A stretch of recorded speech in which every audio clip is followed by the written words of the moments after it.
1200 રૂપિયાના ડબ્બા પર બ્રાન્ડેડના સ્ટીકર ચોંટાડી 1800માં ભેળસેળિયું તેલ વેચાતું હતું।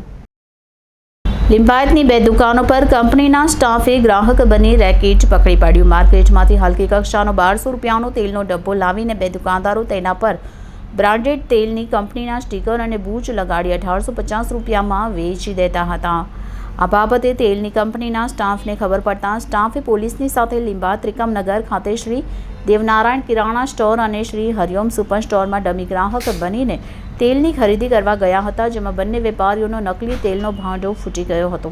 લિંબાયત પોલીસને બંને દુકાનમાંથી તિરુપતિ કપાસિયા તેલના 3 ડબ્બા મળી આવ્યા હતા। પોલીસે નકલી તેલના 3 ડબ્બા, સ્ટીકર અને બૂચ સહિતનો મુદ્દામાલ જપ્ત કર્યો છે। ઉપરાંત શ્રી દેવનારાયણ કિરાણા સ્ટોરના માલિક લાલારામ કાનુજી તૈલી અને શ્રી હરિઓમ સુપર સ્ટોરના માલિક મદનલાલ ભૈરુલાલ પ્રજાપતિ સામે ગુનો નોંધી ધરપકડની કાર્યવાહી હાથ ધરી છે। થોડા મહિના પહેલા પણ શહેરમાં ખાસ કરીને શ્રમિક વિસ્તારોમાં આવેલી કેટલીક દુકાનોમાંથી ડુપ્લિકેટ તેલના ડબ્બા પકડાયા હતા।